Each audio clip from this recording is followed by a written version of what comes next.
Listen, I don't know about you, but I started a business so I could do this. Travel, be with friends, be with family, create memories. I didn't do it to sit at the computer all day. I didn't do it so that I could just be in countless emails and Zoom meetings. I did it to create opportunities for myself and opportunities for others. So listen, if that's something that interests you, enjoying time with your friends, being out and about, definitely drop by Erica Williams' Classy Climb blog. Check out the YouTube channel. We've got over 2,000 videos of free information that's actually changed people's lives. People actually post their new jobs, their new careers, their new businesses all the time over at the channel.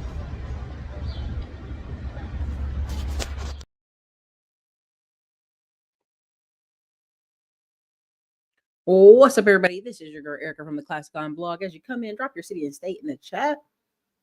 Hello, come on through. What's good? All right. So listen, today Texas girls have their game, but they start having these girls games at 8 o'clock at night. I'm like, good gracious. So we gonna do the whole show, but your girl is on her way to somewhere. So Texas shirt on, ready to go. Why? The whole show is about overcoming our biggest fears, and China and Mexico are best friends now. Why is this so? Why am I talking about this? There's sometimes I go on a tangent, y'all go, it's the woo-woo, but you have to woo-woo a little bit, okay? You have to understand, you have to clarify what is holding you from where you want to go. What is stopping you? Again, on the screen, you see the clarity call, the ebook, and the 5-day challenge. You guys can always see that in the comments and click that on your own time, okay? So let's get into it. There's a lot going on right now in the space. And sometimes people let the fear of something prevent them from moving ahead, right? And that's the worst thing. Because your dreams can be simple and shortcut if you decide them to be, right? And people say, Erica, no, I want to be a doctor that take 12 years. Yeah, that's different. That's different, okay? But in general, smaller goals don't take as long as you guys are assigning them the task. So let's get into it. Let me pull this up. The first one. Let me see the first one. Okay. Is this one? No, not. Oh. Well, I'll be trying to have these things in order. Okay, here we go. Now, many people, when they talk about retirement, they talk about rental properties. Erica, I don't want to fix toilets. I don't want to deal with tenants. Oh, Lord, the horror stories, right? So I just want to, this is just a segment, even though it's Facebook, I just want to show this part. Real estate agents are crazy if they think the best retirement option is to buy rental houses. Let's fight about it. Now, you already know how I feel about this, but this is a perfect comment. Went to the dude's page, all this other stuff. He said, I have no idea what vehicle will save me at retirement age in 10 years. But I'll say this. I bought a fixer-upper, 1,800 square feet house in 2006 as a rental. It cash flowed $800 positive after expenses every month and was only 5 blocks away from my home at the time. 3 years later, after 19 successful marital years, I found myself divorced. Today, it's my only asset I have left. I still have a roof over my head, $300,000 in equity, and I got to shepherd my 2 kids through high school and college while sharing custody with my ex 5 blocks away. No other investment could have provided me as many benefits, security, life-saving conditions, and one simple package. The past 5 years have been rough for me physically and on the market we face today. My business is dead. I have 4 college degrees and 20 years of corporate experience prior to 23 years as a broker. It's worthless. But at worst, I can still sell my home and live out of my RV with at least $250,000 in the bank. Not the way I thought it would go out, but still light years ahead of what some in this new world have as options. I'm blessed to even having only this one last option. No other investment in 18 years, except maybe stock in a company like NVIDIA, right, would have saved my sanity and perhaps my life. I only wish I had purchased 5 more when I could. I wouldn't be hoping for another miracle right now. Golden stocks won't keep you warm and fed at night if you have to keep those investments tied up in order to keep them working for gains. Just something to consider as you bounce around in an unpredictable life. Whoo, baby. That's a lot. That's a lot. Now, why did I read that to you? And there's several reasons why I read it to you. And I'm gonna just say this very clearly. When the most crazy time, and again, I'm not speaking on marriage. You have people in here who are psychiatrists and doctors and all that other good stuff, right? Is and when you go to these conferences, you go to these events, you go to these masterminds, it's when one person in the relationship gets the light bulb and they haven't fully conveyed the ideal to the other person. So he then went and got a rental. Now, 3 years later, his marriage is falling apart. It didn't just fall apart overnight. That's never how it happens, right? Sometimes people have hormone issues, sometimes therapy, all this other stuff. But what I want y'all to understand is if he never made that investment, he'd have been what? Just limping out on the limb, right? Stuck without a boat, right? And I want people to understand is the simplest answer is sometimes the best answer. Oh, why do I keep telling people to get rental properties?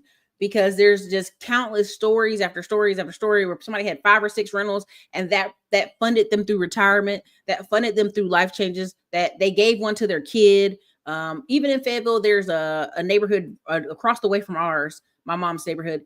And I remember going to school with this guy, but he was not the brightest. I'll just say it that way in a nice way. And then his dad went on and moved to Florida. Well, they let him keep the house. And I watched that house over a 10-year period because I had to go by that neighborhood just deteriorate. One, because his son's not him. He's not the person paying the bill. He's not the person keeping it up. Whatever reason, the dude just plays video games, whatever that's about.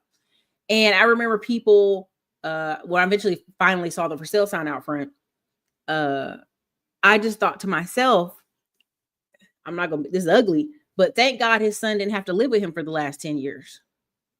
Because clearly something's off about the dude. Your dad leaves you a perfectly $300,000 house and it looks like crap. The grass is never cut. There's parts in the front yard. This isn't a hood neighborhood. What are you doing? But if his parent didn't have that house to allot that child, where would that child have gone? Now, I know some of y'all perfect and y'all don't know no bums. Y'all apparently none of y'all in here know any bums. But if you ever seen a bum, you can put a 1 in the comments. There are people sometimes in your family, they're just not productive people. Okay. And you don't want them too close to your ecosphere. Now, there's a show called Old Dogs Network. And essentially, it's just a bunch of people on the show talking about how they got rental properties. They got to retirement age. They didn't know what to do. And they bought a bunch of rentals. And I want to tell you why. Why, for most people, that's still going to work out a lot better than a lot of the other retirement plans. Because 91% of people do not want to do anything hard. There's a 9% in our society, and I talked about it. I think I left the whiteboard up, but there's a 9% in our society.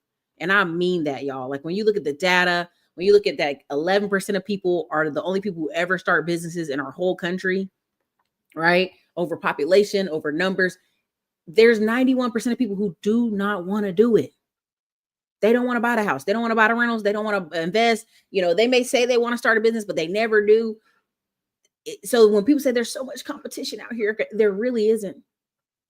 Something that always blew my mind and still blows my mind this day is California, Los Angeles, California is the number 1 location of mom and pop landlords.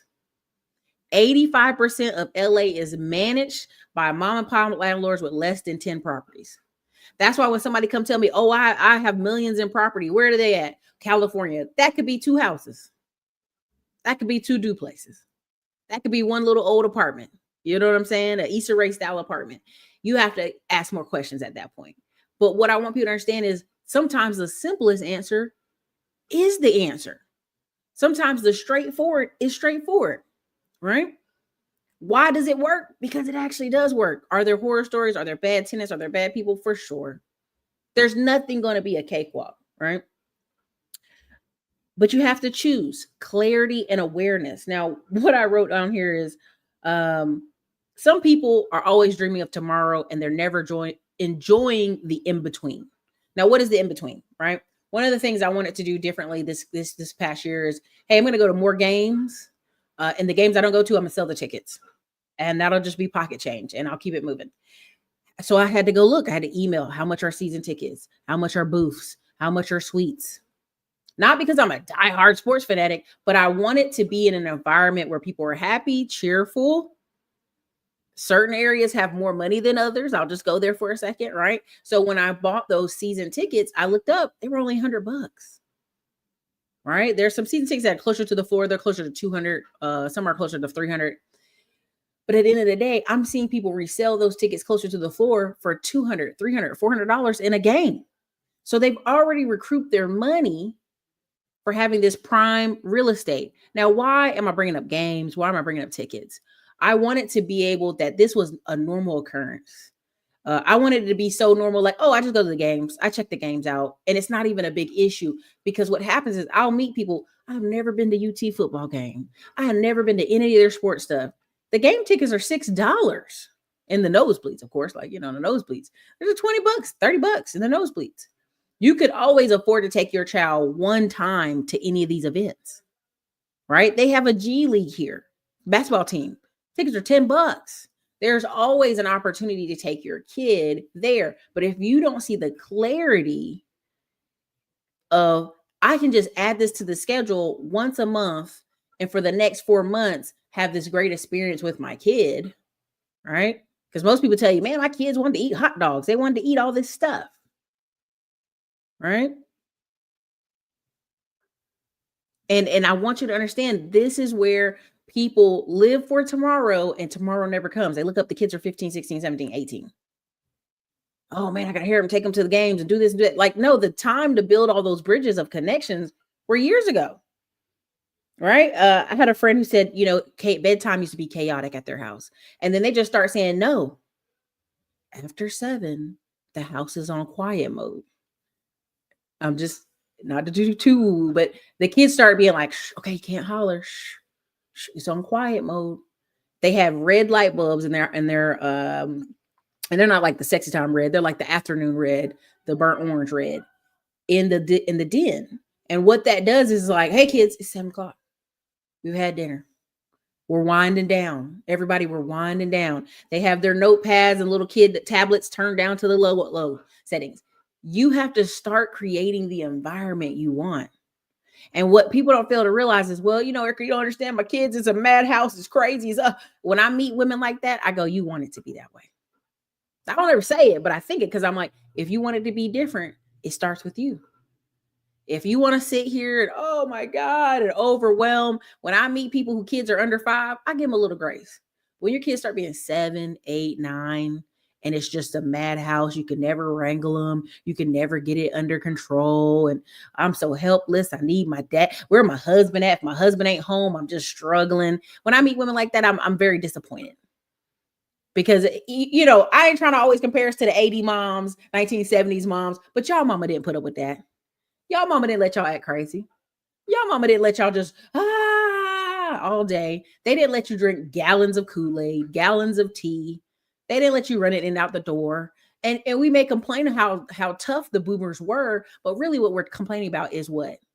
Schedules, organization, discipline. We want to be the fun parent. And that's not always the case. Somebody has to set the tone. If life is looking reckless every month when I come to your house and it's a mess and it's dirty. I mean, there's so many people on TikTok posting videos of their house being an absolute disaster. Well, I got these kids. And then they show the kids in the background. They're like 12 and 11. Are you kidding me? Get that big kid up and get to cleaning that. This is something you've allowed for years to fester.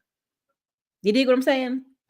And so when you're in this rush, come on, baby. You know what I'm saying? We weren't even allowed. What? You went and got some of daddy soda in this refrigerator in the garage?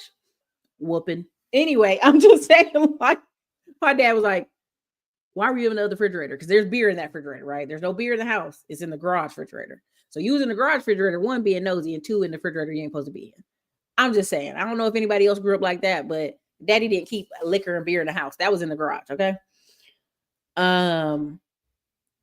These people are acting like, I don't know how my kid got 300 pounds at 12 years old. Well, baby, let's do some math. Under 12 years old, who's responsible?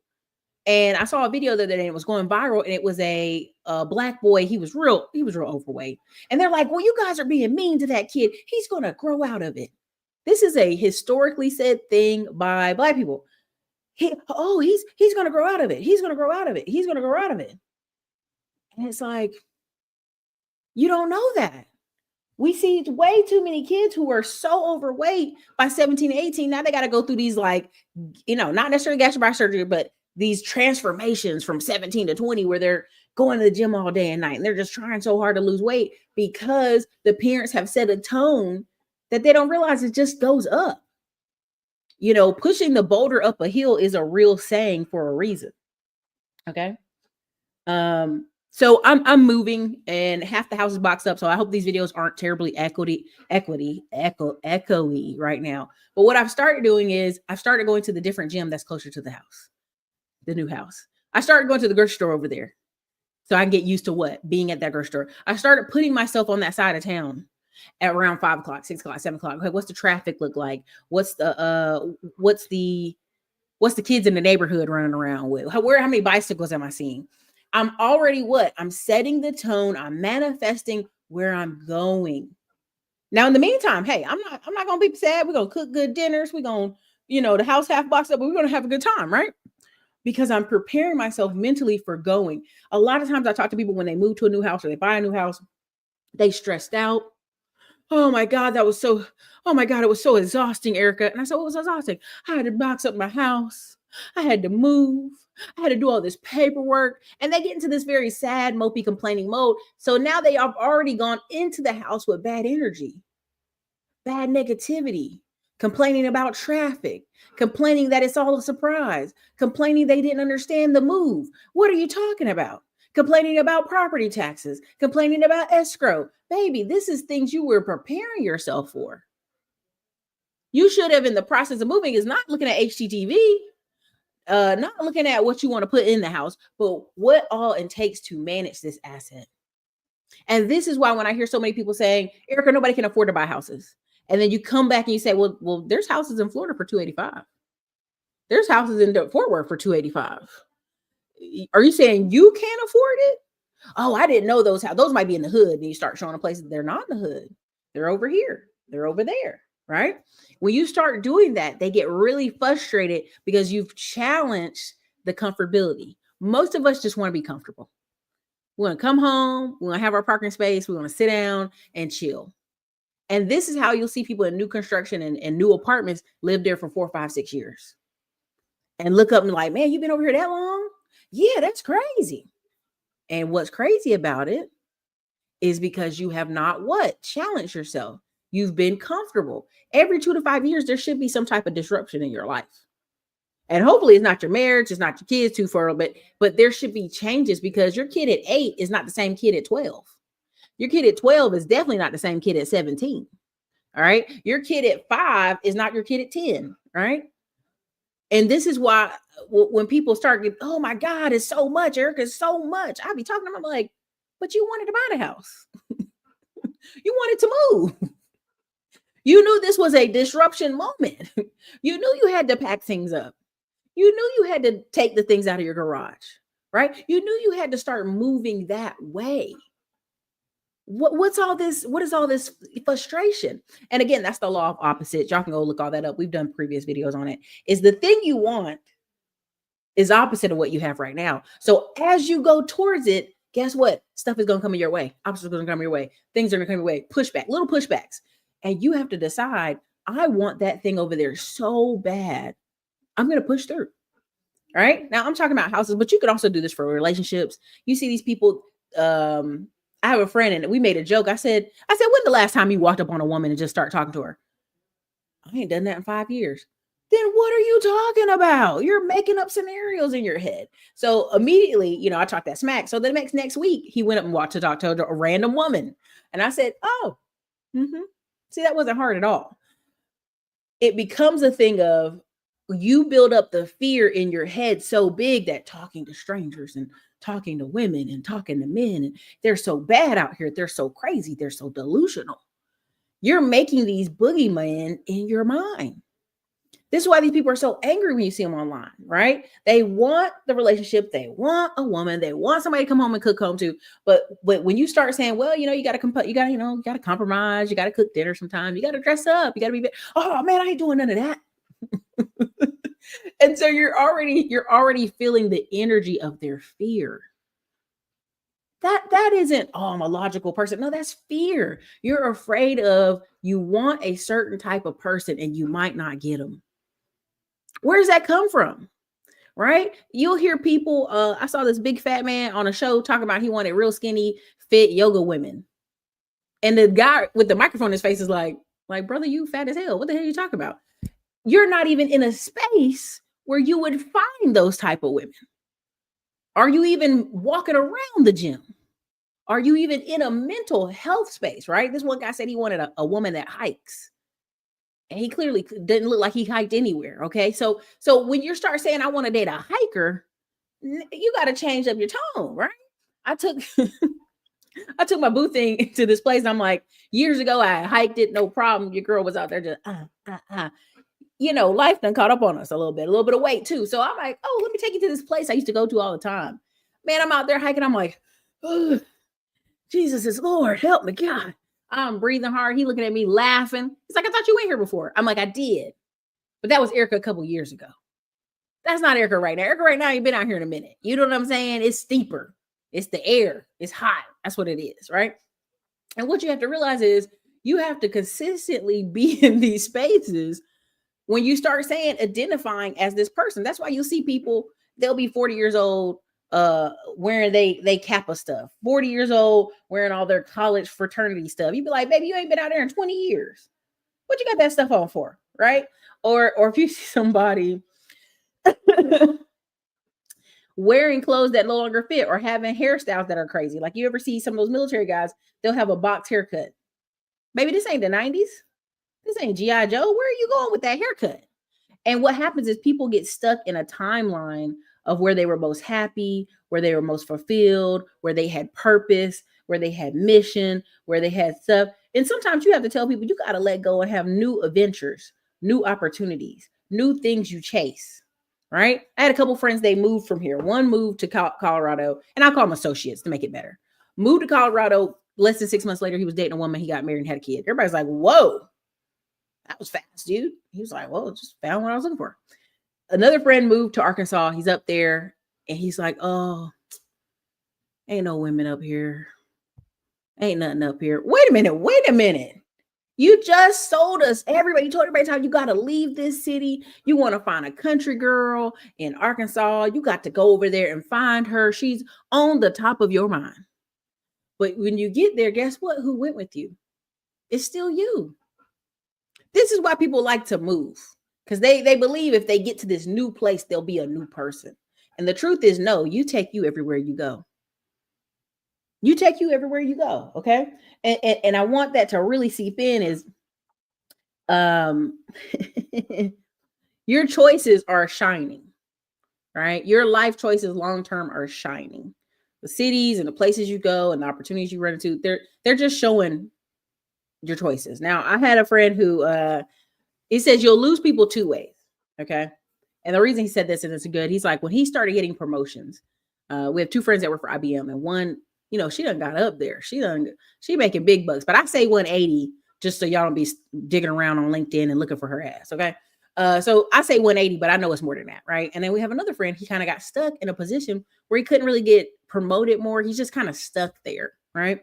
And what you started hearing in the conversation, I'm like, hey, are y'all still skiing together? Do y'all still all go for the group ski because I missed last year's? Oh, he's not going. Well, you ask him, well, we just live different lifestyles. And I go, When people start saying something about lifestyles, immediately my man goes to, I misspent my money. I overspent my part. So I can't live that lifestyle, right? I remember this guy saying he doesn't interact with his brother because his brother has a lifestyle he doesn't agree with. And so I start asking questions. What's your brother's lifestyle? And I thought he was going to say he was gay. I thought he was going to say he was didn't go to church. I thought he was going to say some real crazy stuff. This man starts telling me how his brother travels 6 months out of the year and he goes overseas. And I was like, was he chasing women, over there? Is that's what it is? It's real. Is it like inappropriate? No. He just goes overseas. I have little kids. I have a different lifestyle. And immediately I go, you're breaking a wall of communication with your brother, not because he's chasing foreign big booty betties, but because he has the freedom and choice to do what? Spend his money and be over there. You're creating a false wall between the two of you. You're creating this, I can't relate to this person anymore. For what reason?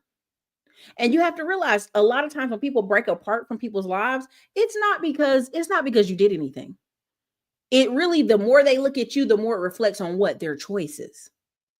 Right? What's the common thing we always hear in the Black community? Must be nice. How many of y'all heard must be nice? Drop a one in the comments. Must be nice. To me, must be nice equals my choices are bad. Must be nice means I misspent my money. Must be nice mean like I can't even think of how to get over there. When I hear people start saying must be nice, I immediately know they feel some type of way. Instead of being like, congrats, girl, I love that for you. Happy for you. Good stuff. Must be nice. I have a cousin, back issue. She's a tall girl. She's like 6 foot tall. And she has 2 vehicles. She had a car. She always loved Hondas, low to the ground. And she went and bought a Honda Accord. And then she went and bought this SUV to sit up higher. And I said, oh man, look at you, big money. No, my back hurt all the time. I said, well, did you ever start trying to go get massages? Nah. I said, well, girl, I get massage every Friday, yada, yada, yada. She's like, must be nice. Immediately I go, wait a minute, stop. You bought a whole new vehicle to accommodate your back. You just put a $30,000 SUV on your credit to accommodate your back and a $99 a month membership. $99 a month membership was too much. You got to catch people in their shit, y'all. You got to hear it and you got to immediately go, stop. Right? So when my cousins this year, they said, well, where you all traveling to? Where y'all going? I say, man, we're going to Japan. Man, we going to Africa. Man, we going over here. And then we're going to do some smaller trips. You know, I got a conference. I got to go to the mountains. You know, I do my annual, they call me a leaf peeper. They call me a leaf peeper. Okay. I don't know why they call me that. They call me that, but I go to the mountain. I go to Vermont, New York, and I drive and see the leaves. I try to always like get a little week and a half window. I go see the leaves. I have a couple friends that I go to New York and we go pick apples. We've gone to New York a couple times in a year with these friends, but I go to New York about 4 times a year. I go to California about 2 times a year. I have a brother in Portland, so I go over there a couple times. So the schedule looked full, but there's a lot of days I'm just chilling. So if I ask, I have some people I used to hang out a lot with here, and they're like, well, Erica, we just never know when you in town. We just never know when you in town, Erica.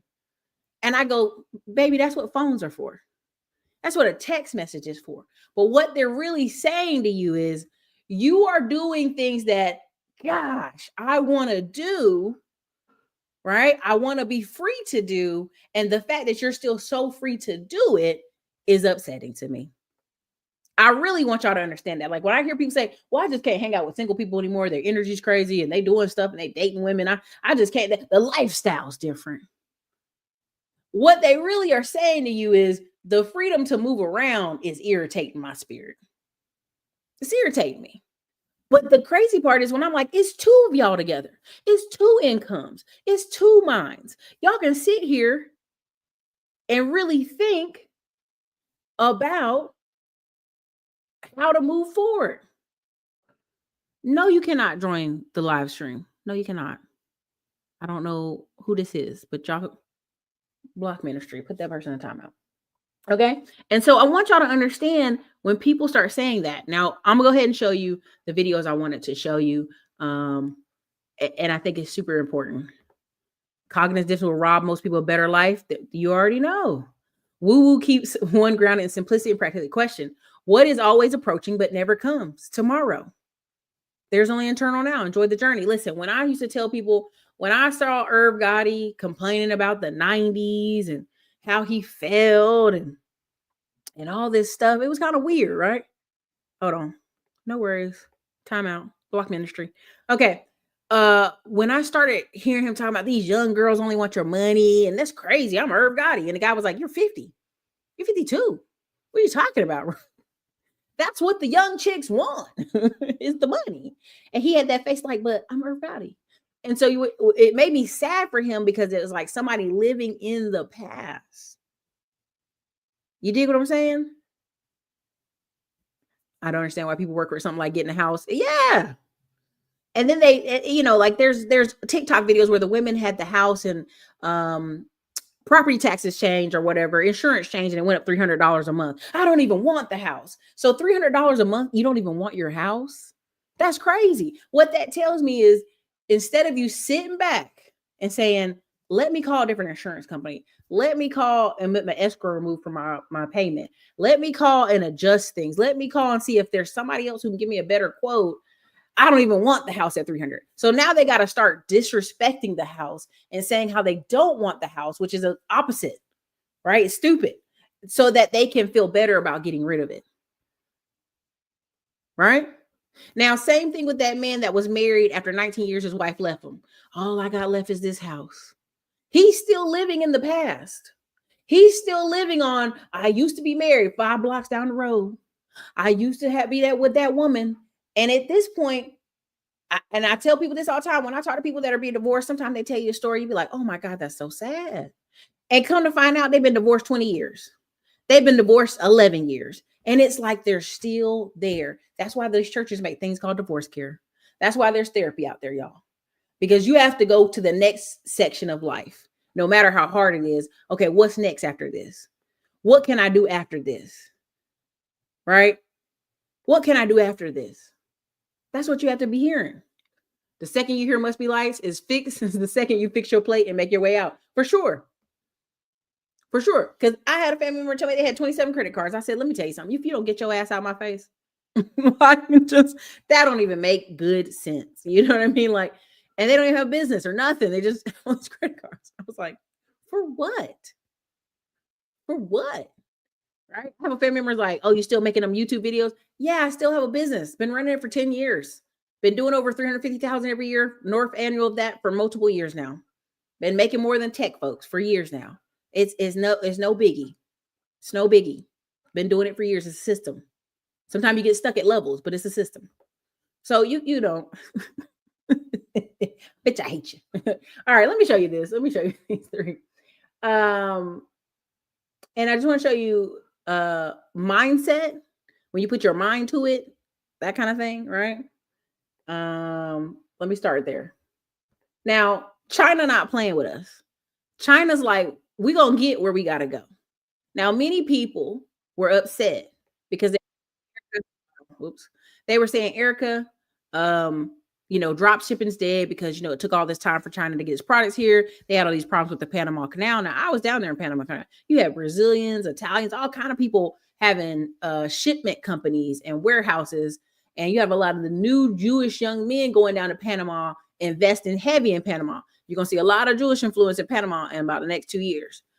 Panama City. And then we went to Boquete with the travel group. And I was just like, oh, I'll be back. It's too much activity going on here. But I want you to understand, I also do go a lot to Mexico, right? Y'all see me on this computer a lot, but you also realize I do go travel a lot, right? So I was in Mexico a bunch, Cabo, Cancun. There's other part I was in. When I was in Cancun, they were like, oh man, the train gonna start. Now you got to realize when somebody's from somewhere, they're going to talk negatively about something coming. That's just the nature of it, right? Yeah, they got good jobs. I used to live in America for 20 years, and then my girlfriend's illegal, and I didn't want her to get deported back to where was she from? I think she was from Venezuela. Yeah. So he went ahead and self-deported himself from Texas and took his girlfriend to Mexico, because if you speak English, you get paid like $20 an hour. I'm just going to give a simple number, even though it's not super accurate. You get paid $20 an hour instead of everybody else at the hotel getting paid 12 because they don't speak English. So you like a big baller in Mexico because you can speak English. You have that power to move around more freely and do other jobs and have more opportunities. Okay? Everybody's understanding that. Now, this is what's happening. Now, if you talk to people in Mexico and Cancun, particularly, oh man, they got the train coming. Now, the poor people from other parts are going to come here on the train. And I said, well, where's the train going? Now, I've already looked at where the train's going. There's a lot of new trains going in Mexico, and they're going by Veracruz, where they have people that look like us. The Black Mexicans are there, and they are living in somewhat poverty. You have some other areas where people have not had as much access to tourism. Like if you want to go work, you got to get up and leave your hometown and go all the way to Cancun, go all the way to these other places, which is not always safe, right? And so who's been investing in Mexico? Because I said, this train, that's a lot of money y'all putting for these new trains. That seems like somebody's got to be investing in that. And here we go.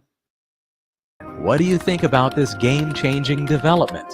Comments below. Tag someone who needs to see this.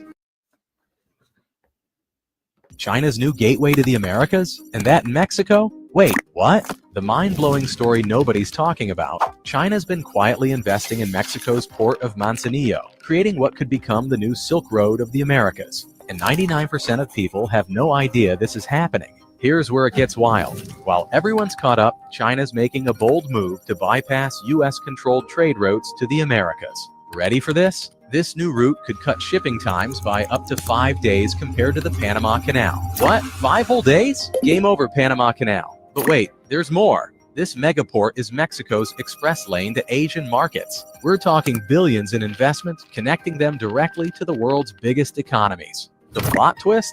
Mexico's about to unlock a golden opportunity, while the USA's watching their bestie team up with their biggest rival. And hidden in plain view, this massive shift is already reshaping the future. What do you think about this game-changing development? Comments below. Tag someone who needs to see this. Okay, why did I show y'all that?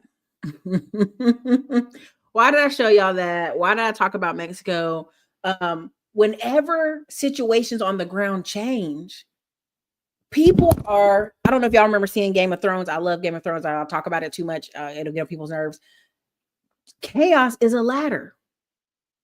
Now they were talking about, well, Donald Trump is just trying to control Canada and Mexico and Panama Canal. That's crazy. And I tell people, because if it's like holding the door at the club. I'm a bouncer. I let in who I want to the club, right? According to the rules that they told me, right? If I move the bouncer from the door, everybody can come in, right? And they can make their own rules. They can come through. They can be wearing sneakers, shoes, clothes, whatever. And so what America realizes is if you don't heavily invest, right? In America's TV, music, arts, a way of living has been kind of everywhere, right? People think a certain way about Americans. Y'all are loud, y'all spend money, but y'all get on their nerves. Y'all ruin locations, summers in Europe aren't as fun because Americans are ruining it, right? That's a big thing people talk about. And what I want y'all to understand is there are opportunities everywhere. And China's not just going to sit back and be like, can we please come over there? Can we please ship stuff? Now, what is going to happen with Panama? Panama might give itself back to us because the price dropped, right? But there are also going to be companies that are like, well, I wish we could go through Mexico, but Canada is real cheap. Panama's real cheap now because of the change. So we'll go through here. Now, what people going to learn about Mexico is them cartels ain't playing with y'all. Every bit of that new road and them train routes, y'all going to be giving some money up. That just is what it is, okay? But I do that to show you that China's been manifesting a 100-year plan, and there'll be people along the way who will make money from this. And one of the biggest ways to say it is when we were in Panama City, there were people who were from Brazil who were there. There are people from all kind of countries, and they're like struggling to speak English with us, but like, yeah, you can make so much money with shipping and the ports. And like, you have to understand, you have to manifest it. You have to be where the action is. And that's why I tell people when people complain about their town, they hate being in their city, they hate being in their hometown, or they got to stay to take care of their parents. I go, you have to start reframing how you speak about that. You start to have to reframe how you feel about the town, right? You have to reframe what you do in the town, right? I send stuff to my family all the time. I'm like, hey, there's a Charles Dickens play. There's this going on. There's this festival, that festival. How do you know about all these festivals? I'm like, it's on the internet. It's on the internet. Right? Just pick a thing. Change how you look at and how you see that thing. Change how you look at it. And it's such a powerful thing if you change how you look at it and realizing it's a shorter, quicker goal than you possibly ever dreamed. It's really just you holding you back. Now people say, Erica, no, it's money holding me back. It's the location. It's all kind of stuff holding me back. And I hear you. I'm not shortchanging money, but I am shortchanging your desire to get to the goal. Now, Jay Wade, this is a perfect example. I've been divorced 7 years. I'm now in a chapter after restarting my life again. Now I'm trying to build a new life. I noticed a lot of people were surprised at how much change I had. This will always happen. Okay. A lot of people will go, oh man, poor Jay got divorced. Oh, that poor guy. Because they've seen people after the divorce kind of just fall apart. Right. But I love, I'm going to say this in a nice way. I love talking to divorced people because I go, what are you going to do now? Where are you going to go? Where are you going to travel? Are you going to get a dog? Where are you going to move downtown? Are you going to switch jobs? Right. And the person usually be looking at me like, why is she so happy? And I'm like, because it's a new start. There are people I know who are married now who want to cut their hair, but they can't because their husband. They want to dye their hair and they can't because their husband, right? I know a guy, he wanted to grow his hair out for a ponytail and he can't because his wife's like, oh, I hate long hair. Simple, small stuff that's like not life threatening, right? Your husband growing his hair out ain't gonna change no life, right? But what happens is you start to see yourself through the eyes of that person that you're beside all the time. And this is a big thing. Congrats to you, though. Congrats. Let me go over here to this other two I want to show y'all. And this is all about how you see yourself. And I'm going to show you these two guys. Now, if you hear the economy, oh my God, it's so hard. Life is terrible. People got coming out of jail. They go right back to jail because jail's so bad and they never recover. This is Eric Crutchfield. He's in Dallas. He was in prison for 7.5 years, right? And he came out at 35. Now, most people say, man, 35. Oh man, like it's over. Like he gonna be a bum. He gonna work low end jobs. He's not gonna do well. It's gonna be terrible for him. That is how you see it. But you can manifest whatever life you choose. Now, while he was in prison for the 7.5 years, the baby he had and now is older, right? So then they started sending him books, right? Business books for him to read. When he got out, first thing he learned when he got on the computer was like, I can wholesale. I can run around. I can knock in the hood. I'm not scared of the hood. And I can wholesale. Finally got a property under contract. And he went to the bank. And he tried to figure out how to do things. And the bank told him, you have a felony. We ain't messing with you.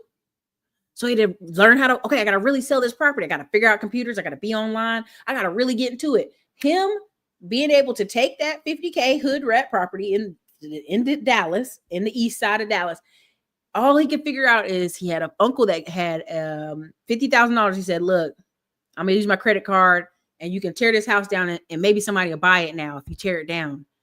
And he listened. He's talking to people online. He's calling people in the area. They're like, man, you could build new construction on it. Really? Yeah. Bank ain't going to give you a loan though. You a felon. You just got out. What do you got to show for it? So he had to partner with his uncle. His uncle had to be the person on the contract, right? But he was running around trying to find anybody.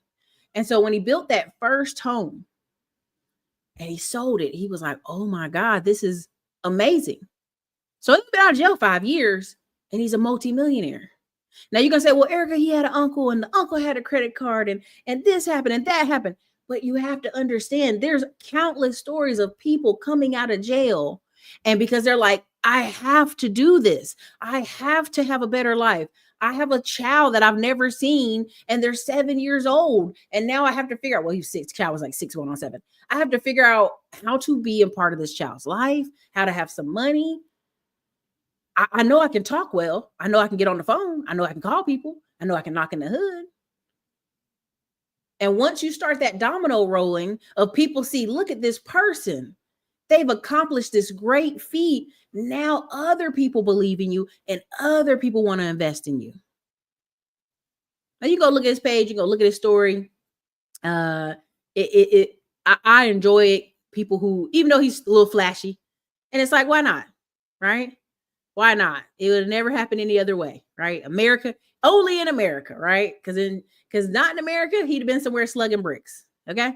Not in America, it'd have been a rough story, right? And so y'all can check that out for yourself. But I really want y'all to understand it's a mindset play. I have no other way out. I have to do this. I have to make it work. I can see myself. There's no difference between me and this other real estate guy. I can do it too. Now, again, we put time limits on it. Now that guy was 35. It's been 5 years now. He's 40. He's in great shape, living well, multimillionaire. You would have never thought that after 7.5 years of prison. Now let's go here. This guy's 22 now. He's got a kid and a wife. He's got 2 kids actually. And you're gonna say, well, somebody must have helped him. And guess what he learned?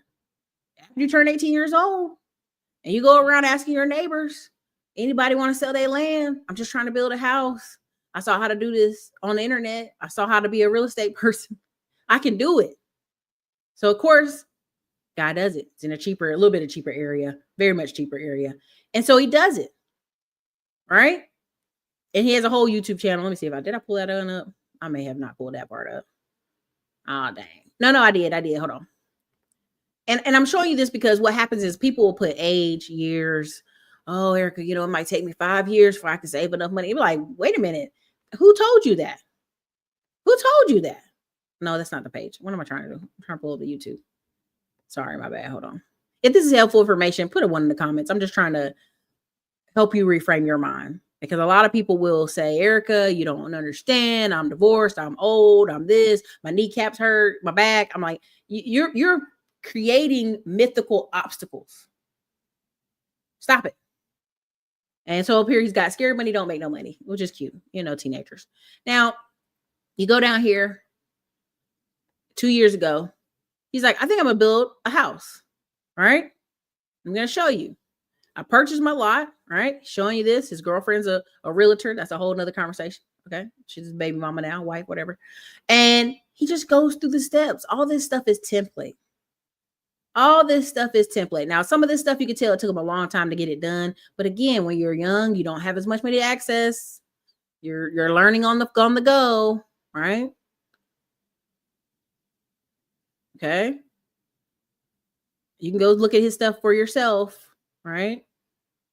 You build a custom home. Very nice. Very nice. Okay. So again, I just show this because a lot of people are going to say, well, Erica, I'm too young. I'm too old. I'm too this. I'm too that. Some reason why they can't accomplish what they want.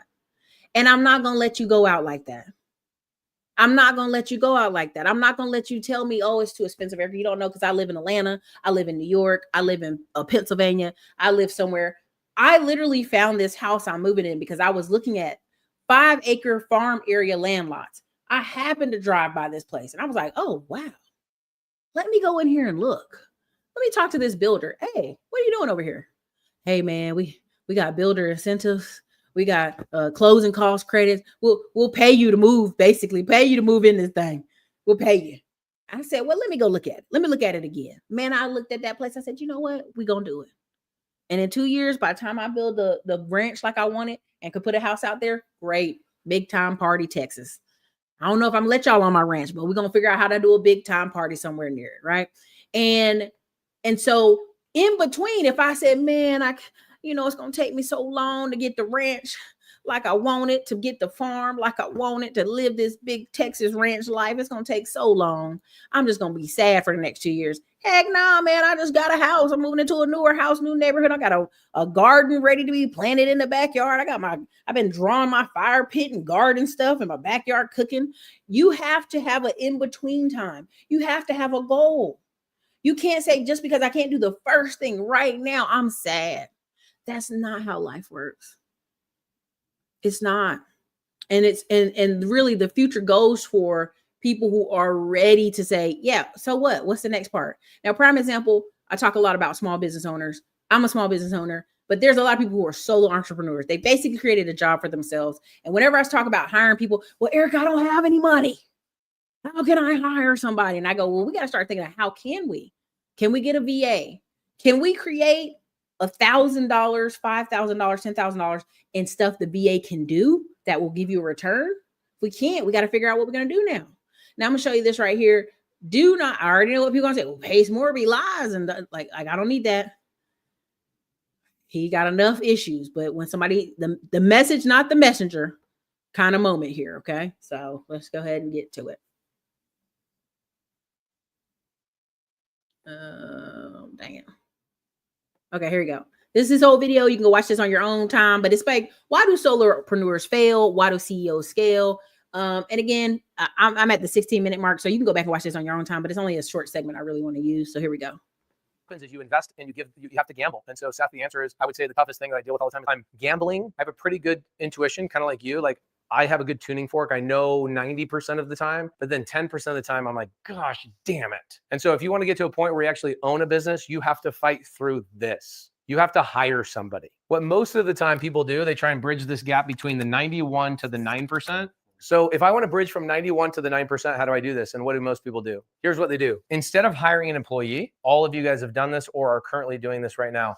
What you do is you go find a partner or two partners and you go, these are free people. I don't have to pay any payroll. And so you get stuck in this next thing. And what happens is 99% of the time, these don't work out because they all are three chefs in the same kitchen. And it doesn't take more than 2-3 months for these people to go, I have a different vision and nobody's really doing anything. Yeah, because nobody's an employee. It's like 3 doctors running a hospital. Where's the nurses? Where's the administration? Where's the things that are actually happening? And what happens is really cool conversations happen here. Am I reading some people's minds right here? I know what I'm talking about, don't I? This is the bridge that people try and go over. Just here's what I do with 99. I just do this. F that. I'm going here. Who's the $3,000 a month employee that I can hire? What's the money-making activities they can do? And then what I have as a measurement is I have a measurement of if I have a $3,000 employee, that employee should be bringing in $30,000 a month in money-making activities. And anything that if I pay you 10 grand, you better be bringing in $100,000 in revenue. If I'm paying you, this is like in a sales thing, okay? So I look at that and I go, what's the $30,000 I can get from somebody? But I just do this, I'm done. Or let's say I'm starting from scratch, I have no money and I'm deathly afraid. How many people are deathly afraid of this $3,000 number? Raise your hand. Everybody in this room, raise your hand, because you know you're lying. You're so afraid of $3,000. Why? Because you've never asked yourself this question of what would be the $30,000? So if you reverse engineer what that $30,000 is it wholesale deals? Is it finding deals in the sub-2? Like, think about this. What if I just had somebody literally scour the sub-2 Facebook group all day long, a newer student? Ooh, I tell somebody go through every post in the sub-2 Facebook group, look for these types of deals all day, every day, and I'll pay you half of the money. We're going to go sell this to Pace or sell this to so-and-so. You could do this with no salary, but you're going to have to pay them half of the money that you make. Does that make sense? There's a bunch of ways to bridge this gap, but this is truly the hardest part of business. Was that helpful? Okay, let me stop that there. Okay. Did everybody understand that? Did everybody understand that? If I could count on my hands and toes, I'd run out of hands and toes of how many times I got on the phone with some of you in here who have been like, I got me and my partner, we're going to do this thing. And I go, okay, what do you do? And they tell me what that person does. And I go, what do you do? And they're doing the exact same thing. They're like, we have this great idea, Erica. We want this. I said, somebody's got to do the work. Somebody's got to do the work. Right.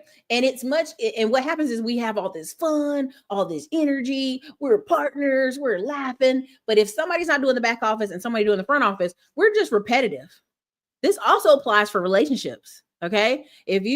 When I hear people say, I want to go get a woman who's doing this, doing that, I'll be like, that's the same energy you're bringing. That won't work long term. Y'all are going to butt heads. There has to be a synergy, a flow. My partner is so opposite for me. It's hilarious, but it's perfect for what I need when I interact with people, when I do conferences. When I bring him in the room, you'd be surprised how men are like, yeah, let's go to lunch. Come on. I want to talk to y'all. Like, they immediately feel that energy, right? I'm up here optimistic, happy, and he's Mr. Realistic and the budgets, right? So it's like when you get in rooms with people, they can feel that energy. Right. I had 2 young men talking to me in Dallas at one of Jerome's events, and they had bought this neighborhood. They had subdivided it. I was so excited for them. I'm like, okay, well, who's going to start doing some construction ABC? And the guy was like, well, neither one of us know how to do that. I said, well, y'all are just 2 partners playing on paperwork. Because if y'all don't have a third person that actually is doing, you sublet it, you changed, rezoned, you did all the paperwork the city needs you to do, cool. But who's the contractor? Who's the person going to over here and put the foundation down? Who's the subcontractors? Who's the realtor y'all work with? Who's the title company y'all work with? Who are all these other people that make up a team? Right? Now, when it comes to digital businesses and digital liberty warriors, I talk a lot about, hey, y'all create the product. Let's go out and get either UGC creators to help. Let's get some other marketing people on board. Let's do that. Even when it comes to real estate, there's a deal I'm trying to broker with a friend, and another friend is like, she's going to run around and make phone calls and do the heavy lifting. You just got to come with the money. And don't confuse yourselves what you're doing. There's a thing called the night agent. Y'all may not seen that TV show. It's on Netflix. I'm in season 2. I'm done. I don't want to spoil it for y'all. But there's a guy, he has all these insider trickers. He's got these spies running around working for him. He got big money and he's making big plays and moving people around on the board. So he's got this guy who's a congressman that he's been helping for years. And now the guy's about to become president. And the guy hands him the tape. He's like, don't forget who works for who. And he looked at him and he smiled. And so he's putting his boots on. He says, listen, sometimes you got to let people think what they want. Let me be very clear. If I make it to the position of the president of the United States, baby, I'm going to get you up out of here. I got all kind of people at my disposal. Never. I'm sorry. I tried not to spoil it. I'm not going to spoil it, but I want you to understand when you're working with people, sometimes the person with the money thinks they're in control of the project. And you have to let that person know, hey, I'm running around. I'm doing the phone calls. I can take this particular business and go somewhere else. Now, if you look at the other part of this video, he gave an employee a house. I don't know if it's this part. Can I go back? Maybe. Oh, shit. Maybe here. Right here. They told me over and over and over and over and over and over how I changed her life. Okay. So here. What happens is people are so afraid and they're stuck in this solo world that they forget that there's people out there praying at night for you to get over your bullshit and give them a damn job. Now, are you ready to hear the problem that I have? Here's the actual problem that I have. At my level, the biggest problem that I have is that these team members don't stick around for forever. In fact, here's the crap that I got to deal with, the balance of incentivizing people. This lady no longer works for me, but here's what happened. In 2021, we were running a mastermind. Actually, Mike Jackson, who's downstairs doing a podcast right now, was at this mastermind. What I did at this mastermind is Anna, who had now been with me for a lot of years and had made me a lot of money and I had paid her a lot of money. That day, I handed Anna keys to a house and I gave Anna a house. It's like a $400,000 house. That house today is probably worth $700,000. The second I gave her this house, she's like, you've changed my life forever. I'll be forever grateful. Thank you, thank you, thank you. And I'm thinking, dude, I'm being loyal. I'm helping. I'm doing, what do you think happens? She leaves the next day. She literally quits the next day. Mind blown. What the freak? And I started learning about incentivization and why companies don't actually pay their employees the way that that employee thinks they should be paid. Is because the second you start paying an employee what they're actually worth, they then get confidence in themselves and they go do their own thing. And so one of the things that's really been tough for me in my business is that I end up partnering with a lot of my employees because I go, well, your salary, I can't pay you a lot of money on your salary because you'll just leave weirdly. And you'll use how much you're making money in a salary to go and leverage and tell the next company, well, I'm making this much money over here. And then you'll leave. So what I've done in my personal business is I've figured out how to go to individual employees and go, let's partner on this. Let's partner on this. So their salary is a good salary. But what Okay. Y'all can watch the whole thing on your own time. But does everybody understand that? Is everybody getting what he's saying? And a lot of times people say, well, my job doesn't pay me enough. They'll never pay you enough. They'll never pay you enough. I don't know how many times I got to convince y'all, they'll never pay you enough. I had a girl fresh out of college here in Austin, Texas. I paid her $30,000 a year. She was like, oh my God, I'm so excited. I made $30,000 a year as my first job. And I literally sat her down in front of all these trainings that I had paid thousands of dollars for. And she's trained up, she's marketed. She got me 80 podcast interviews in 3 months. She's running around, she's kicking butt. And immediately, under 6 months of working with me, she's like, hey, I just got an offer from this company over here for $60,000.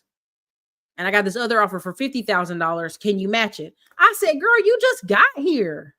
I just trained you. I just literally showed you how to do it. You wouldn't even be able to apply for these jobs if it wasn't for me training you. Now, at the time, my ego was like, nah, man, get the hell on out of here. I ain't got to do that. But because she now had got confidence in how it works through the first job, right? She now has confidence to like, oh, I can book these calls. I can book podcasts. I can do this. I can do that. I can interact. I was hands-on with my boss. She can go out now and get more money. Now, ego let me not pay her more, but at the time, if I know what I know now, hey, I'd went ahead and said, all right, let's bump this up in the next month and a half. Let's bump this up. And I would have found more for her to do. I'd have found more to throw on her plate. I'd have found $20,000. Trust me, I'd have found $20,000 more work for her. She'd been working like a Hebrew slave. I also had an employee that I hired at $52,000 a year. He never been paid that much in his life. And he was like, I don't even know what all I'm supposed to do in a day. So I'm going over all his stuff he needs to do in the day. I got these books, these workbooks, and you need to do this. You need to call, you need to do this. And he was like, this is a lot. But what he realized in that is, he's like, he literally told one of these guys in my other company, I never made 50K in my life. I didn't realize people work so hard for 50K. So you have to be careful who you hire, how you hire them, and what you're talking to them about, because they may never been there before. They may not know. They may get real confident, go, I can go somewhere else and try to find other skills, all that stuff. Now, when he gave this woman this house, I could already tell she was going to leave. Why? You giving somebody a whole house, that's a debt they can never repay. They'll always feel like they owe you. That's just a bad thing all around. I don't, y'all can correct me if I'm wrong in the comments, but I would never buy somebody a house because I don't want them to feel like they're obligated to stay with me forever. Like I ain't your damn overlord. Like, you don't have to stay with me forever. You can go where you got to go. But what you have to do is you have to start partnering with people in a real partnership, not a make-believe paper partnership, and be like, yeah, we got this business. We're going to do this. We're going to do that. No, like, somebody has to be paid for their time. All right. So even if you're out here, you're hiring part-time people, part-time work, there have to be some type of compensation so them to take it serious, for them to be like, this is a real job with real hours. I have to really commit to this and put in work. Does that make sense? Come on, solid self. So if, people have to, there has to be some type of money exchange, and money is just energy. It's just energy, right? Because I see people, they're hyped up, they're happy, they're pumped, and they don't make any more money. Another example of this is Grant Cardone. Grant Cardone had a kid working for like $1,500 a month in California. And then the guy worked his way all the way up to vice president. Now, it's not because the kid is just a phenomenal rock star. It's because when somebody's so good to your company, you got to keep creating new positions for them. And eventually he just went ahead and handed off the sales and something else to him, made him like vice president, pay him crazy money. The guy puts all his money back into Grant Cardone's ventures, Jared Glant. And so what happens is the fear of just hiring an employee stops people. That's because 91% of people, I can't. I just have barely enough money for myself. I remember talking to somebody and they had in a call and they made $450,000. I said, you're stressed out. You're tired. Let's take 20K and get an executive assistant that's part-time. 20K. And I'm like, you're making $450,000, but people will uplift their lifestyle. They will lifestyle creep to the moon, right? Now, I'm not saying you can't enjoy the money, get a car, do stuff, but you have to understand, how do I keep this money going in? I'm not the Energizer Bunny. I have to hire somebody, right? And just before I was getting ready to hire somebody for my Instagram, all this Instagram stuff happening. But to me, it's also a sign, because of the law of opposites, I need to relinquish it and let somebody just run it for me. It's simple as that, right? Same thing with TikTok. Same thing with, if you've been inside the class, this Saturday we have a training, and I posted a job posting. And so hundreds of people are coming into that job posting to get paid, right? And so one time people will say, well, I just don't know if I can afford that. Well, you don't have to pay for all those. You can pay for one or two at a time, right? As they come in. And so the problem is, people, they want a lifestyle, but your choices dictate your lifestyle, right? To me, I will never not have a personal trainer again a year in my life. I'll always have a personal trainer, because as you get older, it is so easy to go, I don't want to do that. I don't feel like doing it, right? And there was a 5-6 year period where I'd eat whatever, eat burgers, fries, drink, party, whatever, dance all night, work long hours. And I look great. I was like, hey, but eventually it does catch up with you, right? Eventually it catches up with you, right? And so what happens is you can't say,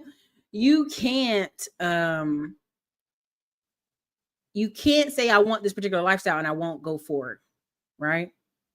You literally have to say, in order to look a certain way, in order to be in a certain lifestyle, in order to have an accountability partner, I ain't going to force my friends to go walk in the park with me. I'm not forcing my friends to go to Hot Works and work in the sauna with me. I'm going to pay for an accountability partner, and I'll literally do some workouts. I'm like, I can't do it. It's too hard. Their workout's too complicated. And then we'll do it. And he'll be like, why are you tripping? Like, that's an easy workout, right? And so a lot of times you're in your head, I can't do that. I can't afford it. I can't. These are all scripts you're reading to yourself. So your biggest fears about 2025 and Donald Trump's in there and World War III and like none of that has to do with you getting another job this year, improving your skills. That none of that has to do with you. Are you gonna invest in a home? Are you gonna put more money in your stock account? Like those are outside forces. I'm talking to you about the things you can control. What are the things you can control? Right? When I see people with parents with overweight kids, I go, well, what's in the house? Well, when I was growing up, I had this. Well, clearly it ain't working for the kids. So you got to take it out of the house. And the first thing a parent will say, well, I don't want to punish the other kids. Really what they're saying is, I don't want to withdraw myself from snacks because I got one kid that ain't on time. You know what I'm saying? Like that's really what that parent's telling you. Like I love them enough, but not enough to not have snacks in the house. That's what they're telling you. I tell y'all every time you train people what to expect from you and how to act. When I go home to North Carolina, I shop at the Friends Prima Health downtown. I get a bunch of juices. I get like 15 juices. Pure juice, fresh, made right then and there. I go to the house. Everybody in my mom's house start taking one. Yeah, it's good. Drinking it. These are so good for your health. If I'm not there, they don't go down there and buy them. So you are the force influence. Because when I first started buying, they're like, what's in the refrigerator? What's this? Is this some stuff Erica bought? Let me open it and taste it. Why are you opening and tasting it? Right? So this is these conversations. And so, but now because they're so trained when I do visit, oh, she gonna get them juices. Can you get the apple one? Can you get the cucumber one? Why haven't you gone down there and bought it? You see what I'm saying? People have an expectation and an ideal of like who you are. This is why it's so good to go away from your family for a little bit when you come back. Right? You know what I'm saying? You gotta change up the expectation. Okay. When you come, right? When I start telling people, well, you're gonna have to apologize to me. Well, Erica, what's up with you and all the apologies? Because you're not gonna talk crazy to me. You're either gonna apologize or I ain't gonna be here. Simple as that. And the longer I'm not there, well, why are you not being here, baby? Come on now, that's crazy. You have to start telling people this is unacceptable behavior. You're gonna act like you got sense when you talk to me. And if you don't, I'm out of here. It's just very simple stuff, you guys. So let me go down here real quick. If I'm training you from scratch, you will be obligated to me. People say that lovely, but really nobody's hostage. You can say, hey, for a year, you're going to be with this company. People can leave in 8 months. What you going to do soon? I bought over 10 laptops for my company. How many got back to me? 2. I bought 10 laptops, some really nice laptops for my staff to work. Because I was like, well, I don't want to be stuck at a desk with a desktop, all this other stuff. And them laptops are right out the door. One lady was like, she was being an asshole. She was talking to the staff. Erica didn't give me my last paycheck. Well, did you tell them why? Because you took the laptop? But she didn't I'm a single mom and she didn't give me my last paycheck. And I'm like, well, just bring the laptop back. Well, my kids are using it for their homework now. Ma'am, bring this damn work laptop back, right? So you can get your check. And so you have to understand that's when people say, I have these rules in place, that doesn't mean anything. People break rules every day. People think somebody else is going to pay for it. And this isn't some reckless, crazy woman who's like crazy single mama drama. She's a normal person. You see her, she's a regular, normal person. That's just what she felt like. Well, my kids are using it now. What? So that's why when y'all start telling me about laptops and stuff, I just laugh because I go, honey, I haven't bought so many laptops. I done bought so many cell phones. I had a old driver couldn't work a cell phone. We bought a little cheap cell phone from AT&T. I ain't never see that phone again, but I made sure to get what I could out of it. So when it comes to business, you're going to lose money, but you're also investing in people. You're learning about people. And that's a whole nother conversation. But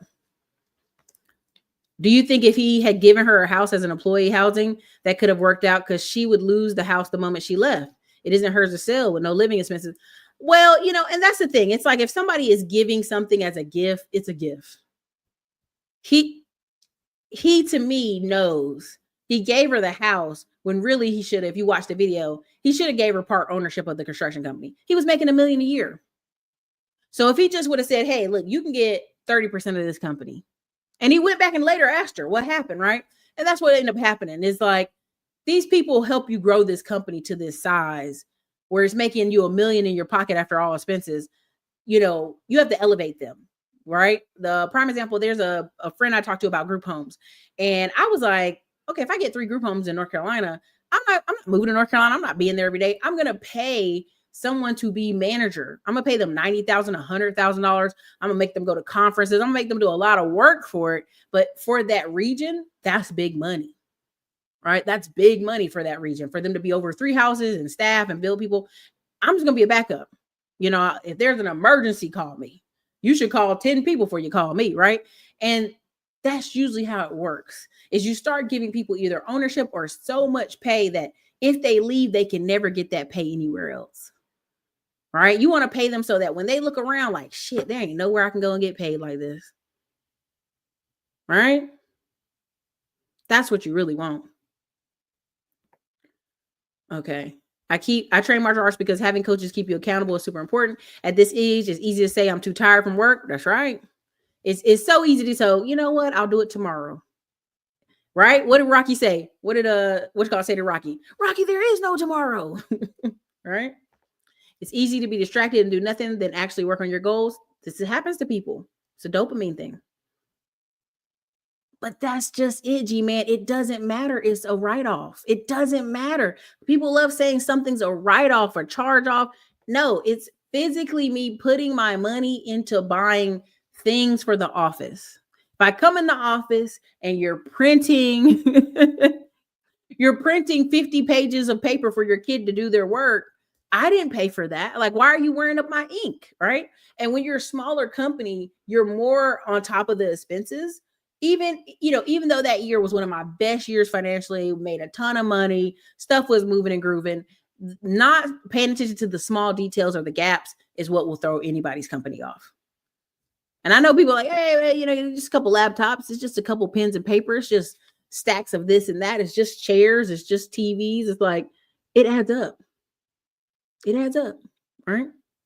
I'm very much an abundancy mindset person. And so when I talk to people that are in very much a scarcity mode, I'm like, I'm sorry. Like, I'm so sorry. This is that important to you, but that's where people are, right? Sometimes loyalty can make you a slave. Partnerships are key for sure. For sure. So you have to decide, like, I'm going to pay this person so much that they can't ever go anywhere else and get it, And so they have to have a real reason why I got to get away from this person, right? Or this company. I'm going to leave this company and go try to get more. This is why you see Patrick David always talking about he hates paying people raises, because they'll take that raise. Basically gave some guy in this company $80,000 a year. And the guy went and started going to job interviews and asking for 100. Well, it's harder to ask for 100 when you're getting paid 60 than it is when you're getting paid 80 and have a particular title. And so it's a whole system to it. But that's a fear talk. That's a lot of fear talk where people are like, I don't want to hire somebody. They may steal my business idea. They may do this. No, they're not. Most people are just trying to work and get a paycheck. Right? Most people are trying to work and get a paycheck. And you as a business owner, you have to decide, like, look, I want to make $3 million a year. If I got to give you 100,000 of that, 200,000 of that, I don't care. I want to free up my time and sit in my garden in my backyard and travel some more with my family this year and go fishing with my mama. I'm good. You can have that. Cool. Because people like having titles and they like having things to aspire to. So I just want y'all to let go some of that fear on that. But that's what I have for y'all today. I hope this was helpful. Hopefully you enjoyed it. Exactly. They think it's just a piece of paper. So anyway, this has been your girl Erica Classic Con blog. I'm gonna go head over. I'm gonna be late anyway to the basketball game downtown, and go watch these girls whoop up on somebody. I don't know how Texas is ranked number 4, but I know it's because we have 11 girls who are 6'1". But when the next couple games, when LSU come through here in Gamecocks, I'm gonna be a little sad. So, well, thank you. I'm glad you enjoyed it. So, all right, you guys, this is your girl Erica, Classic Clown Blog. Thank you so much for your night. You guys have a great evening. This is David W. Williams, and I'm giving a testimony to Erica Williams and her team. Because of the advertising relationship that we were able to develop, my company had the best month in the month of November for the whole year of 2024. And I'm talking about our sales were 3 or 4 times any other month during that particular year. And I know it's because of the relationship that I had with Erica and how she worked with me as an advertising partner. So now here's the benefit of working with her and her team. She's going to communicate to you what you're going to get as a result of working with her. She's going to over deliver on her value that she's providing, right? And she's not going to do a one-off deal. She's going to really invest in your success because she's really invested in making sure that you're going to get a success story from working with her as an advertising partner. So if you're looking to drive more sales, you're looking to bring in more leads, and you're also looking to get more exposure to what you're doing, you want to reach out to Erica and ask her, can I advertise with you?